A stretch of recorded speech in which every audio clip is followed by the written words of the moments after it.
सारी बेटियां कहती हैं कि पिताजी मैं आपके भाग का खाती हूँ, फिर दूसरी भी बोलती है पिताजी मैं तेरे आपके भाग का खाती हूँ, तीसरी भी बोलती है पिताजी मैं आपके भाग का खाती हूँ, लेकिन जो फोर्थ वाली होती है वो बोलती है मैं अपने भाग का। How are you? I hope you are good and safe at your home. So guys, मैं बहुत दिनों के बाद आपके साथ समक्ष उपस्थित होता हूँ एक छोटी सी मोटिवेशंस वीडियो को लेकर। सो गाइस, जैसे कि हम जानते हैं और बताते भी हैं कि भाग्य क्या होता है और हमारी लक क्या होता है, हमारा किस्मत क्या होता है। तो गाइस, एक बार मैं आपको एक बार की बात है, मैं आपको एक छोटी सी स्टोरी के अकॉर्डिंग इस मोटिवेशन वीडियो को के अकॉर्डिंग आपको जागरूक करना चाहता हूँ। एक बार की बात है, एक राजा था, उसकी 4 बेटियाँ थी। वो एक एक करके सारी बेटियों से पूछता है कि तुम किसके भाग का खाती हो।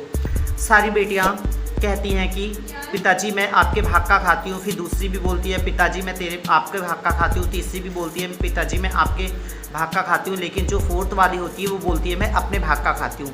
जैसे ही वो राजा ने अपनी उस चौथी बेटी की बात सुनी कि मैं अपने खुद के भाग का खाती हूँ, उसने उसको पकड़ा और जाके जंगल में छोड़ आता है। जैसे ही वो जंगल में भूखी प्यासी तड़पती होती है, वहाँ से बहुत सारी परियां आ जाती है और पूछती है बेटा तुमको क्या हुआ।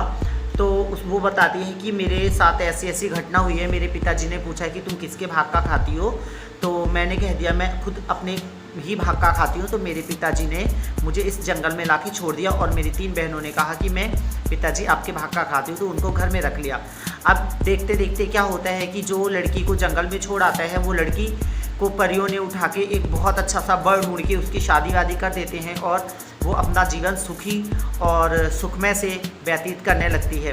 इस स्टोरी से हमको ये पता चलता है कि हम लोगों को कभी किसी को परेशान नहीं करना चाहिए, क्योंकि हमारी जो लक होती है, हमारी जो किस्मत होती है, वो गॉड के पास से खुद ही बनकर आती है, ना कि उसको हम बनाते हैं। कुछ तो हमारा लक्ष्य होता है, कुछ हमारा वर्क होता है, हमको प्रॉपर अपने काम पर लीन रहना चाहिए।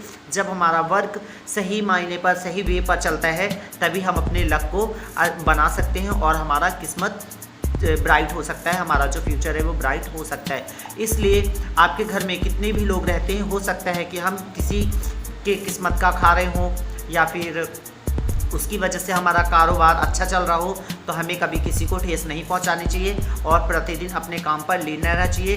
कहते हैं कर्म करते जाओ, फल की इच्छा ना करो, फल देने वाला तो भगवान है। सो गाइस, अगर मेरी इस वीडियो में कोई नया हो तो सब्सक्राइब कीजिएगा। अगर मेरा वीडियो अच्छा लगे तो like share subscribe and comment कीजिएगा। Thank you.